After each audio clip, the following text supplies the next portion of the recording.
ನಮಸ್ಕಾರ. ವಿಘ್ನ ವಿನಾಯಕ ವಿಶೇಷ ಕಾರ್ಯಕ್ರಮಕ್ಕೆ ನಿಮ್ಮೆಲ್ಲರಿಗೂ ಪ್ರೀತಿಯ ಸ್ವಾಗತ. ನಾನು ಶ್ವೇತಾ ಆಚಾರ್ಯ. ನಮ್ಮೆಲ್ಲ ವೀಕ್ಷಕರಿಗೂ ಕೂಡ ಗೌರಿ ಗಣೇಶ ಹಬ್ಬದ ಹಾರ್ದಿಕ ಶುಭಾಶಯಗಳನ್ನು ತಿಳಿಸ್ತಾ ಇವತ್ತಿನ ಈ ವಿಶೇಷ ಕಾರ್ಯಕ್ರಮವನ್ನ ಆರಂಭ ಮಾಡ್ತಾ ಇದ್ದೀವಿ. ಇವತ್ತು ಗಣೇಶನ ಹಬ್ಬ, ನಿನ್ನೆ ಗೌರಿ ವ್ರತಾಚರಣೆ ಇತ್ತು. ಇವತ್ತು ಗಣೇಶನ ಹಬ್ಬ ಆಗಿರೋದ್ರಿಂದ ಎಲ್ಲರ ಮನೆಯಲ್ಲೂ ಸಂಭ್ರಮ ಬಹಳ ಜೋರಾಗಿರುತ್ತೆ. ಗಣೇಶನ ಹಬ್ಬ ಸೆಲೆಬ್ರೇಟ್ ಮಾಡೋದಕ್ಕೆ ಅಂತ ಭರ್ಜರಿ ತಯಾರಿ ಮಾಡ್ಕೋತಾ ಇರ್ತೀರಿ. ಈ ಗಣೇಶ ಹಬ್ಬದ ಹಿನ್ನೆಲೆ ಏನು, ಗಣೇಶನ ಪೂಜೆ ಯಾವ ರೀತಿ ಮಾಡಬೇಕು, ಆರಾಧನೆ ಹೇಗಿರಬೇಕು, ಮನೆಯಲ್ಲಿ ಗಣೇಶನನ್ನ ಕೂರಿಸ್ತೀವಿ ಅಂತ ಅಂದ್ರೆ ಅದಕ್ಕೆ ನಿಯಮಗಳು ಸಾಕಷ್ಟಿರುತ್ತೆ, ನಿಯಮನಿಷ್ಠ ತುಂಬಾ ಚೆನ್ನಾಗಿರಬೇಕು ಅಂತ ಹೇಳ್ತಾರೆ. ಹಾಗಾದ್ರೆ ಯಾವ ರೀತಿ ಮಾಡೋದು? ಆಡಂಬರವನ್ನ ಅಕ್ಕಪಕ್ಕದ ಮನೆಯವ್ರನ್ನ ನೋಡ್ಕೊಂಡಾದ್ರೂ ನಾವು ಮಾಡಿಬಿಡ್ತೀವಿ, ಆದರೆ ಪೂಜೆ ವಿಧಿವಿಧಾನ ಅಂತ ಬಂದಾಗಲೇ ಇರೋದು ಗೊಂದಲ. ಸೊ ನಿಮ್ಮ ಗೊಂದಲವನ್ನ ಬಗೆಹರಿಸೋದಕ್ಕೆ ಇವತ್ತಿನ ಈ ವಿಶೇಷ ಕಾರ್ಯಕ್ರಮದಲ್ಲಿ ನಮ್ಮ ಜೊತೆ ಇದ್ದಾರೆ ಖ್ಯಾತ ಜ್ಯೋತಿಷಿಗಳಾದಂತಹ ಶ್ರೀಕಂಠ ಶಾಸ್ತ್ರಿಗಳು. ಶಾಸ್ತ್ರಿಗಳೇ ನಮಸ್ತೆ, ಕಾರ್ಯಕ್ರಮಕ್ಕೆ ಸ್ವಾಗತ. ನಮಸ್ಕಾರ. ಹಬ್ಬದ ಶುಭಾಶಯಗಳು ನಿಮಗೆ. ತಮಗೂ ಕೂಡ ನಾಡಿನ ಸಮಸ್ತ ಜನತೆಗೆ ಈ ವಿನಾಯಕ ಜ್ಯೋತಿಯ ಶುಭಾಶಯಗಳು. ಶಾಸ್ತ್ರಿಗಳೇ, ಗಣೇಶ ಹಬ್ಬ ನಮ್ಮೆಲ್ಲ ಹಬ್ಬಕ್ಕಿಂತನೂ ಬಹಳ ಪ್ರಮುಖವಾದಂಥ ಹಬ್ಬ. ಮತ್ತು ಸೆಲೆಬ್ರೇಟ್ ಮಾಡೋದಕ್ಕೆ ಬಹಳಷ್ಟು ಇರುತ್ತೆ ಗಣೇಶ ಹಬ್ಬದಲ್ಲಿ. ಗಣೇಶನನ್ನು ಮನೆಗೆ ತಂದು ಕೂರಿಸೋರಿಗಂತೂ ಇವತ್ತು ಇಡೀ ದಿನ ನೆನ್ನೆಯಿಂದಲೇ ಸಂಭ್ರಮ ಬಹಳ ಜೋರಾಗಿರುತ್ತೆ.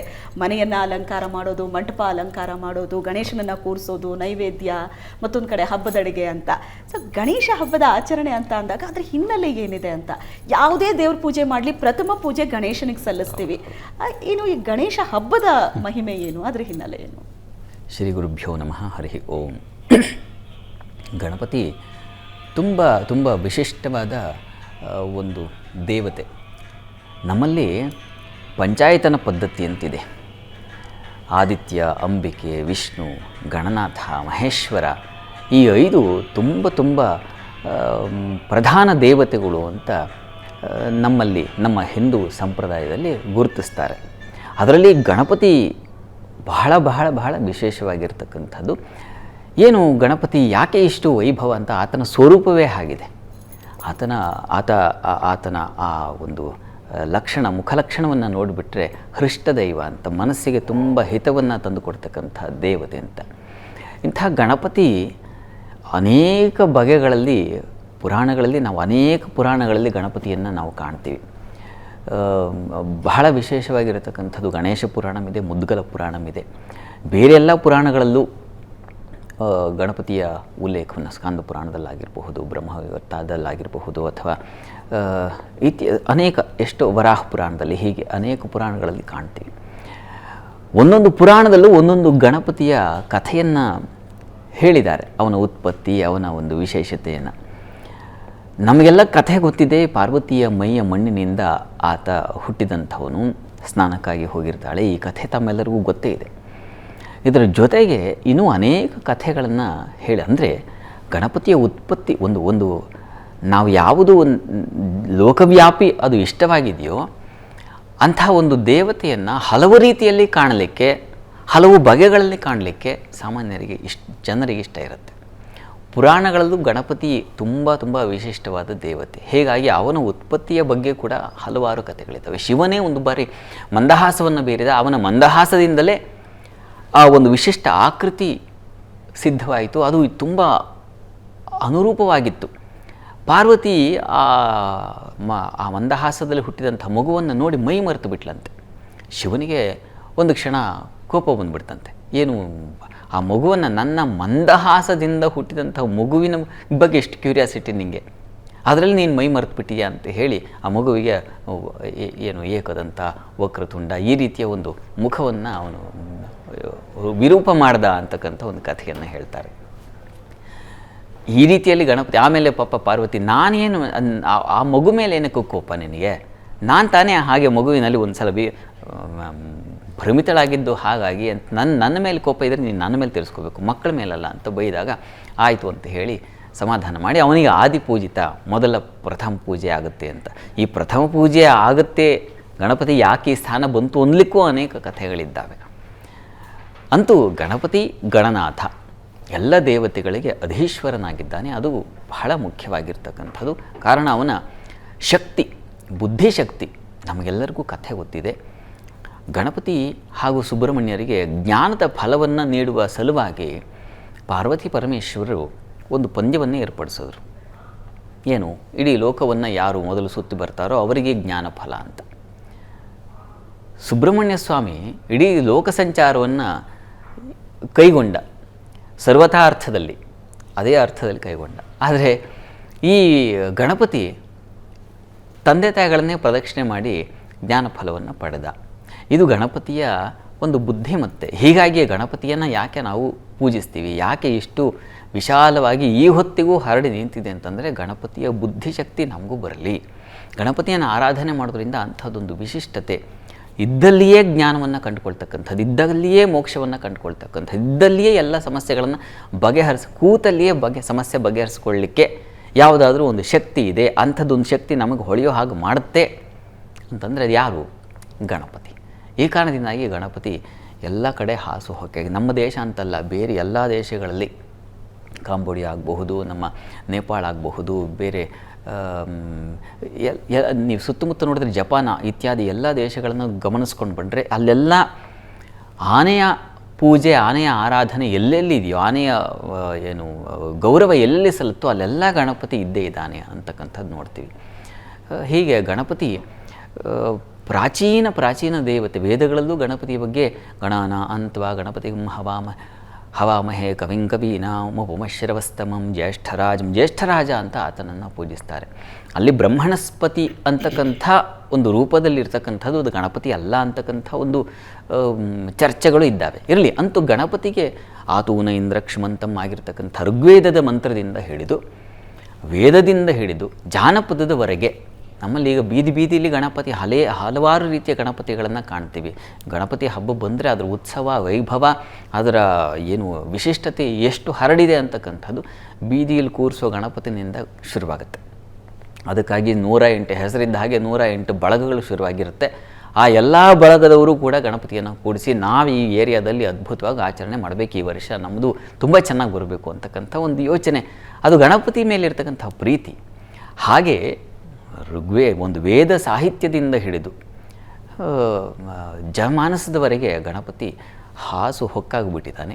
ಈ ಕಾರಣದಿಂದ ಗಣಪತಿಯ ರೂಪಗಳು ಅಷ್ಟೇ, ನಾವು ಒಂದೊಂದು ಕಾಲದಲ್ಲಿ ಒಂದೊಂದು ರೀತಿಯಲ್ಲಿ ಕಾಣ್ತೀವಿ.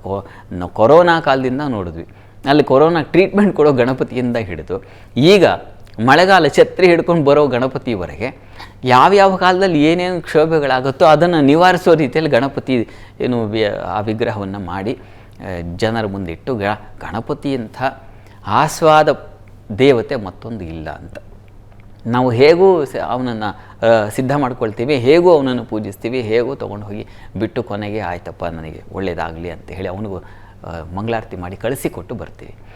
ಹೀಗಾಗಿ ಬೇರೆ ಇನ್ಯಾವ ದೇವತೆಗಳಿಗೂ ಇಲ್ಲದ ಈ ಒಂದು ವಿಶಿಷ್ಟ ಪ್ರೀತಿ ಗಣಪತಿಯ ಮೇಲೆ ಇರ್ತಕ್ಕಂಥದ್ದನ್ನು ನಾವು ಕಾಣ್ತಾ ಇದ್ದೀವಿ. ಅದಕ್ಕೆ ಈ ಜನ ಅಲ್ಲಿ ಏನು ಲಕ್ಷೋಪಲಕ್ಷ ಜನಸಂದಣಿ ಇರತಕ್ಕಂಥದ್ದು, ಹಾಗೆ ನೆರೆತಕ್ಕಂಥದ್ದು, ಎಷ್ಟೋ ಆರ್ಕೆಸ್ಟ್ರಾಗಳು ನಡೀತಕ್ಕಂಥದ್ದು, ಎಷ್ಟೋ ಸಿಟಿಗಳಲ್ಲಿ, ನಗರಗಳಲ್ಲಿ ಗಣಪತಿ ವೈಭವ ಉತ್ಸವ ಅಂತಲೇ ತಿಂಗಳುಗಟ್ಟಲೆ ನಡೀತಕ್ಕಂಥ, ನವರಾತ್ರಿವರೆಗೆ ನಡೀತಕ್ಕಂಥದ್ದು ನಾವು ಕಾಣ್ತೀವಿ. ಇದು ಗಣಪತಿಯ ಶಕ್ತಿ. ಅನೇಕ ಬಗೆಗಳಲ್ಲಿ ಗಣಪತಿ ನಮ್ಮ ಸಾಹಿತ್ಯದಲ್ಲಿ, ವೇದಗಳಲ್ಲಿ ಎಲ್ಲ ಕಡೆ ಗಣಪತಿ ಸಿಗ್ತಾ ಹೋಗ್ತಾನೆ. ಗಣಪತಿ ಇಲ್ಲದ, ನೀವೇ ಹೇಳಿದ್ರಲ್ಲ ಆದಿವಂದಿತ ಅಂತ, ಗಣಪತಿ ಪೂಜೆ ಮಾಡದೇ ಇದ್ದರೆ ಅಲ್ಲಿಗೆ ಗಣಪತಿ ಇನ್ನೊಂದು ದೇವತೆ ಪೂಜೆಗೆ ಇಲ್ಲ. ನೀವು ವಿಷ್ಣು ಆರಾಧನೆ ಮಾಡಿ, ಅಂಬಿಕೆ ಆರಾಧನೆ ಮಾಡಿ, ಇನ್ಯಾವುದೇ ದೇವರ ಪ್ರಾರ್ಥನೆ, ನೀವು ಇನ್ಯಾವುದೇ ವ್ರತ ಮಾಡಿ, ಮೊದಲಿಗೆ ಗಣಪತಿ ವಿಘ್ನ ವಿನಾಶಕ, ಅವನು ಹೋಗಬೇಕು, ಅವನಿಗೆ ಒಂದು ನಮಸ್ಕಾರ ಹಾಕಬೇಕು, ಆಮೇಲೆ ಮುಂದಿನದೆಲ್ಲ. ಹಾಗೆ ಅವನು ಪ್ರಥಮ ವಂದಿತ. ಎಸ್, ಶಾಸ್ತ್ರಿಗಳ ಎಲ್ಲರ ಮನೇಲೂ ಗಣೇಶ ಹಬ್ಬಕ್ಕೆ ಆಚರಣೆಗಾಗಿ ಬಹಳಷ್ಟು ತಯಾರಿ ಮಾಡ್ಕೋತಾ ಇರ್ತಾರೆ. ಈಗ ನಾನು ಕೇಳಬೇಕು ಅಂತ ಅಂದ್ಕೊಂಡಿರೋದು, ಗಣೇಶನನ್ನು ಮನೆಗೆ ತಂದು ಕೂರಿಸೋರು ಪೂಜೆ ಯಾವಾಗ ಮಾಡಬೇಕು, ಅದಕ್ಕೋಸ್ಕರ ಇರುವಂಥ ಒಳ್ಳೆ ಮುಹೂರ್ತ ಏನು, ಆಮೇಲೆ ಗಣೇಶನನ್ನು ಮನೇಲಿ ಕೂರಿಸ್ತಾರೆ ಅಂತ ಅಂದರೆ ನಿಯಮಗಳು ಬಹಳ ಕಟ್ಟುನಿಟ್ಟಾಗಿರುತ್ತೆ ಅಂತಾರೆ. ನೇಮನಿಷ್ಠೆ, ಮಡಿಯಿಂದ ಪೂಜೆ ಮಾಡಬೇಕು, ನೈವೇದ್ಯ ಸಲ್ಲಿಸಬೇಕು ಅಂತ. ಸೊ ಆ ಪೂಜಾ ವಿಧಿವಿಧಾನ ಹೇಗಿರಬೇಕು ಇವತ್ತಿಡೀ ದಿನ? ನೋಡಿ, ಗಣಪತಿಯನ್ನು ಮನೆಯಲ್ಲಿ ನಿನ್ನೆ ಗೌರಿಯನ್ನು ಕೂಡಿಸಿದ್ದೀರಾ, ಅದರ ಜೊತೆಗೆ ಅದರ ಪೀಠದ ಕೆಳಗಡೆ ಈ ದಿವಸ ಗಣಪತಿಗೆ ಮತ್ತು ಯಥಾ ಪ್ರಕಾರ ಒಂದು ಬಾಳೆ ಎಲೆಯನ್ನು ಹಾಕಿ, ಅಕ್ಕಿ ಧಾನ್ಯವನ್ನು ಹಾಕಿ, ಅದರ ಮೇಲೆ ಗಣಪತಿ ವಿಗ್ರಹವನ್ನಿಟ್ಟು ಗಣಪತಿಗೆ ಯಥಾ ಪ್ರಕಾರ ಷೋಡಶೋಪಚಾರ ಪೂಜೆಯನ್ನು ನೆರವೇರಿಸ್ತಕ್ಕಂಥದ್ದು.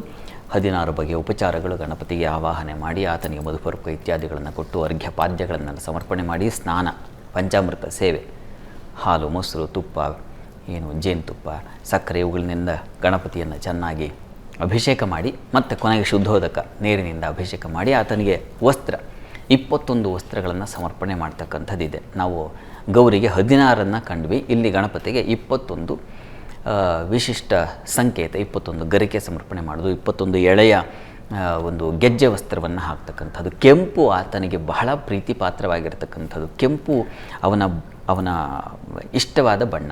ಯಾಕಪ್ಪ ಅಂತಂದರೆ ಅವನು ಮೂಲಾಧಾರ ಸ್ವರೂಪಿ ಅಂತ ಅವನಿಗೆ ಮತ್ತೊಂದು ಹೆಸರಿದೆ. ಮೂಲಾಧಾರ ಚಕ್ರ ನಮ್ಮಲ್ಲಿ ಇದೆಯಲ್ವಾ, ಆ ಮೂಲಾಧಾರ ಚಕ್ರ 4 ದಳವನ್ನು ಹೊಂದಿರುತ್ತೆ. ಆ ದಳಗಳು ಕೆಂಪು ವರ್ಣದಲ್ಲಿರ್ತದೆ. ಆ ಮೂಲಾಧಾರದಲ್ಲಿ ಇವನೇ ಗಣಪತಿಯೇ ಪ್ರತಿಷ್ಠಾಪಿಸಿರ್ತಾನೆ, ಅಂದರೆ ಅಲ್ಲೇ ಅವನ ಸ್ಥಾನ ಅಂತಕ್ಕಂಥದ್ದಿದೆ. ಅದರ ಜಾಗೃತಿಯಾದರೆ ಸಹಸ್ರಾರದವರೆಗೆ ಹರಿದು ಹೋಗುತ್ತೆ. ಅವನು ಹೊಟ್ಟೆಗೆ ಸುತ್ತಕೊಂಡಿರ್ತಕ್ಕಂತಹ ಸರ್ಪ ಅದನ್ನೇ ಹೇಳುತ್ತೆ. ಆ ಮೂಲಾಧಾರ ಸ್ವರೂಪದಲ್ಲಿ 3.5 ಸುತ್ತಿನ ಯಾವ ಸರ್ಪಾಕೃತಿ ಇದೆಯೋ ಅದೇ ಗಣಪತಿಯ ಹೊಟ್ಟೆ ಮೇಲಿರ್ತಕ್ಕಂತಹ ಹಾವು ಅಂತಕ್ಕಂಥ ಒಂದು ಸಂಕೇತ. ಆ ರೀತಿಯಲ್ಲಿರ್ತಕ್ಕಂಥದ್ದಿದೆ. ಅದು ಕಥೆ ಇನ್ನೊಂದು ಇದೆ, ಅದು ಆಮೇಲೆ ಬರೋಣ. ಹೀಗೆ ಗಣಪತಿಗೆ ಆ ಕೆಂಪು ಬಣ್ಣದ ಗಂಧವನ್ನು ಇಡ್ತಕ್ಕಂಥದ್ದು, ಕೆಂಪು ವಸ್ತ್ರವನ್ನು ಸಮರ್ಪಣೆ ಮಾಡ್ತಕ್ಕಂಥದ್ದು. ನಂತರದಲ್ಲಿ ಅವನ ಕಥೆಯನ್ನು ಮುಖ್ಯವಾಗಿ ಅಷ್ಟೋತ್ತರ ಸೇವೆ, ಗಣಪತಿಗೆ ತುಂಬ ಪ್ರೀತಿ ಪಾತ್ರವಾದ ಹೆಸರುಗಳನ್ನು ಹೇಳಿ ಆತನಿಗೆ ಡೊಳ್ಳು ಹೊಟ್ಟೆ ಗಣಪ ಇತ್ಯಾದಿ ವಕ್ರತುಂಡ ಏಕದಂತ ಈ ಥರ ಹೇಳಿದ್ರೇ ಸಂತೋಷ ಆಗುತ್ತೆ. ಯಾರನ್ನಾದರೂ ಬೈದರೆ ಸಂತೋಷವಾಗುತ್ತಾ? ನಿಂದಾಸ್ತುತಿ ಅಂತ ಕರೀತಾರೆ. ಬೈದರೆ ಯಾರು ಕೆರಳ್ತಾರೆ, ಕೋಪಗೊಳ್ತಾರೆ. ಏನು ನೀನು ನನ್ನ ಮುಖವನ್ನು ಹೀಗಿದೆ ಹಾಗಿದೆ ಅಂತ ಬೈತಿ ಅಂತ. ಗಣಪತಿ ಹಾಗಲ್ಲ, ಪಾಪ ನೀನು ಏನಂತ ಕರಿ, ಆಯ್ತು ಸಂತೋಷ ಅಂತ ಸಂತೋಷವಾಗಿರ್ತಾನೆ. ಹಾಗೆ 21 ಗರಿಕೆಗಳನ್ನು ಸಮರ್ಪಣೆ ಮಾಡಿ, ಪತ್ರೆಗಳನ್ನು ಸಮರ್ಪಣೆ ಮಾಡಿ, ಗಣಪತಿಗೆ ತುಂಬ ಇಷ್ಟವಾದ ನೈವೇದ್ಯ ತಮ್ಮೆಲ್ಲರಿಗೂ ಗೊತ್ತೇ ಇದೆ, ಮೋದಕ, ಕಡುಬು ಇತ್ಯಾದಿಗಳು. ಲಡ್ಡು ಅಂದರೆ ತುಂಬ ಇಷ್ಟ ಅಂತೆ ಅವನಿಗೆ. ಗಣಪತಿಗೆ ಲಡ್ಡುಗಳನ್ನು ಮಾಡಿ ಗಣಪತಿಗೆ ನೈವೇದ್ಯ ಮಾಡ್ತಕ್ಕಂಥದ್ದು. ನಂತರದಲ್ಲಿ ಅವನಿಗೆ ಮಂಗಳಾರತಿಯನ್ನು ಸಮರ್ಪಣೆ ಮಾಡಿ ಕಥೆಯನ್ನು ಓದ್ತಕ್ಕಂಥದ್ದು. ಇದು ಲೋಕದಲ್ಲಿ ಲೋಕ ಕಲ್ಯಾಣಕ್ಕಾಗಿ ಯಾವುದಾದ್ರೂ ಒಂದು ವಿಶಿಷ್ಟವಾದ ಬರ್ತಾ ಇದೆಯಾ ಅಂತ. ಸುಬ್ರಹ್ಮಣ್ಯ ಸ್ವಾಮಿ ಪಾಪ ಎಷ್ಟು ಕಥೆಗಳನ್ನು ಕೇಳಿದಾನೋ ಸುಬ್ರಹ್ಮಣ್ಯ ಸ್ವಾಮಿ.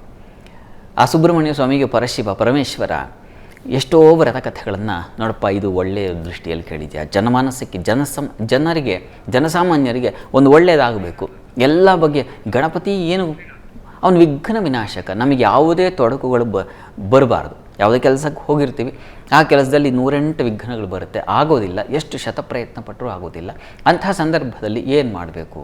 ಗಣಪತಿಯನ್ನು ಪೂಜಿಸಿ, ಗಣಪತಿ ಕಥೆಯನ್ನು ಕೇಳಿಬಿಟ್ರೆ ಸಾಕಾಗುತ್ತಂತೆ. ಆ ದಿವಸ ಆ ಎಲ್ಲ ತೊಡಕುಗಳು ನಿವಾರಣೆ ಆಗುತ್ತೆ ಅಂತ. ಹಾಗಾಗಿ ಈ ದಿವಸ ಚೌತಿ, ನಾವು ಪ್ರತಿ ಕೃಷ್ಣ ಪಕ್ಷ ಚೌತಿಯಲ್ಲಿ ಸಂಕಷ್ಟಹಾರ ಮಾಡ್ತೀವಿ. ಆ ಸಂಕಷ್ಟಹಾರ ಎಷ್ಟೋ ಜನಕ್ಕೆ ಮಾಡಲಿಕ್ಕೆ ಆಗಲ್ಲ. ಅವ್ರಿಗೆ ಕನಿಷ್ಠ ಈ ವರ್ಷದಲ್ಲಿ ಬರ್ತಕ್ಕಂಥ ಈ ಭಾದ್ರಪದ ಶುಕ್ಲ ಚೌತಿ ಗಣಪತಿಗೆ ತುಂಬ ಪ್ರೀತಿ ಪಾತ್ರವಾಗಿರ್ತಕ್ಕಂಥದ್ದು. ಈ ದಿವಸ ಅವನ ಆವಿರ್ಭಾವ ಆಯಿತು ಅಂತಕ್ಕಂಥ ಒಂದು ನಂಬಿಕೆ ಇದೆ. ಮತ್ತು ತಾಯಿಯನ್ನು ಕರ್ಕೊಂಡು ಹೋಗಲಿಕ್ಕೆ ಮಂಗಳಗೌರಿಗೆ ಬಂದಂಥ ಗೌರಿ ಸುಮಾರು ಕಾಲ ಇದ್ಲು ತಂದೆ ಮನೆಯಲ್ಲಿ. ಪರ್ವತರಾಜ ಅಲ್ವಾ, ಹಿಮವಂತನ ಮನೆಯಲ್ಲಿ ಇದ್ಲು. ಅದಕ್ಕೆ ಗಣಪತಿಗೆ ಹೇಳ್ದ ಈ ಶಿವ, ಏನು ಎಷ್ಟು ದಿನ ಆದರೂ ಬರಲಿಲ್ಲ, ಒಂದು ತಿಂಗಳಾಯಿತು, ಮಂಗಳಗೌರಿ ಎಲ್ಲ ಮುಗಿದು ಆದರೂ ಬರಲಿಲ್ಲ ಅಂತ ಕರ್ಕೊಂಬರಪ್ಪ ಅಂತ ಕಳಿಸ್ದ. ಪಾಪ ತವ್ರ ಮನೆಗೆ ಬಂದ ಹೆಣ್ಣು ಸಹಜ ಅಲ್ವಾ, ತವ್ರ ಮನೆ ಮಗಳು ಬಂದರೆ ಕಳಿಸಲ್ಲ ಬಹಳ ಬೇಗ, ಇರು ಇನ್ನೊಂದೆರಡು ದಿನ ಇರು. ಕೊನೆಗೆ ಮಂಗಳಗೌರಿ ಮುಗಿದ ಭಾದ್ರಪದ ಮಾಸ ಬಂದು ಕರ್ಕೊಂಬರಪ್ಪ ಅಂತ ಶಿವ ಕಳಿಸಿದಾಗ ಆಯಿತು, ಗಣಪತಿ ಬಂದು ಆಯಿತು ಹೋಗೋಣ, ಜೊತೆಗೆ ಒಟ್ಟಿಗೆ ಹೋಗೋಣ ಅಂತ ಇನ್ನೊಂದೆರಡು ದಿನ ಇದ್ದ. ಅವನು ಬಂದಮೇಲೆ ಗಣಪತಿ ಬಂದಮೇಲೆ ಎಲ್ಲ ಸಂಭ್ರಮ ಜಾಸ್ತಿ ಆಯಿತು. ಇನ್ನೂ 10 ದಿವಸ ಇದ್ದ, ಎಕ್ಸ್ಟ್ರಾ 10 ದಿವಸ ಇದ್ಬಿಟ್ಟು ಕೊನೆಗೆ ಆಮೇಲೆ ಹೊರಟರು ಎಲ್ಲ ಒಟ್ಟಿಗೆ ಅಂತ ಒಂದು ಕಥೆ ಇದೆ. ಹೀಗೆ ಈ ಕಥೆಯನ್ನು ಕೇಳಿಕೊಂಡು ಮನೆಯೆಲ್ಲ ಸಂಭ್ರಮದಿಂದ ಇರಬೇಕು. ಹೃಷ್ಟ ದೈವನಿಗೆ ಗಣಪತಿಗೆ ಹೇಗೂ ಆ ಉಲ್ಲಾಸಿದ ದೈವವೋ ಹಾಗೆ ಮನೆ ತುಂಬ ಉಲ್ಲಾಸ ಹರಡಲಿ, ಸಂತೋಷವಾಗಿರಲಿ. ಓಕೆ ಶಾಸ್ತ್ರಿಗಳೇ, ಪೂಜೆ ವಿಧಿವಿಧಾನ ಹೇಗಿರಬೇಕು, ಇವತ್ತಿನ ದಿನ ಆಚರಣೆ ಹೇಗಿರಬೇಕು ಅನ್ನೋದ್ರ ಬಗ್ಗೆ ಶಾಸ್ತ್ರಿಗಳು ತಿಳಿಸ್ಕೊಡ್ತಾ ಇದ್ರು. ಆದರೂ ಸಹ ಮನೇಲಿ ಗಣೇಶನ್ ತಂದು ಕೂರಿಸೋರ್ಗಾದ್ರೂ ಅಷ್ಟೇ, ಅಥವಾ ಮನೆಯಲ್ಲಿರುವಂತಹ ಗಣೇಶನ ಮೂರ್ತಿಗೋ ಫೋಟೋಗೋ ಪೂಜೆ ಮಾಡ್ತೀನಿ ಅಂದ್ರೂ ಹೇಗಿರಬೇಕು ಇವತ್ತಿನ ದಿನ ಪೂಜೆ, ಯಾವ ರೀತಿ ಕ್ರಮಗಳಿರಬೇಕು, ಇದ್ರ ಬಗ್ಗೆ ಪ್ರಶ್ನೆ ಗೊಂದಲಗಳು ಇದ್ದೇ ಇರುತ್ತೆ. ಹಾಗಾಗಿ ನೀವು ಸಹ ನೇರವಾಗಿ ನಮ್ಮ ಕಾರ್ಯಕ್ರಮಕ್ಕೆ ಕರೆ ಮಾಡಬಹುದು. ನಿಮ್ಮ ಪ್ರಶ್ನೆಗಳಿಗೆ ಶಾಸ್ತ್ರಿಗಳಿಂದ ನೇರವಾಗಿ ಉತ್ತರವನ್ನ ಪಡೆಯಬಹುದು. ಇವಾಗೊಂದು ಚಿಕ್ಕ ವಿರಾಮದ ಸಮಯ. ವಿರಾಮದ ನಂತರ ವಿಶೇಷ ಕಾರ್ಯಕ್ರಮ ಮತ್ತೆ ಮುಂದುವರಿಯುತ್ತೆ.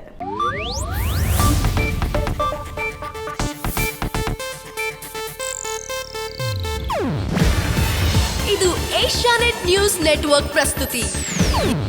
ನೀವು ನೋಡ್ತಿದ್ದೀರಾ ಏಷ್ಯಾನೆಟ್ ಸುವರ್ಣ ನ್ಯೂಸ್.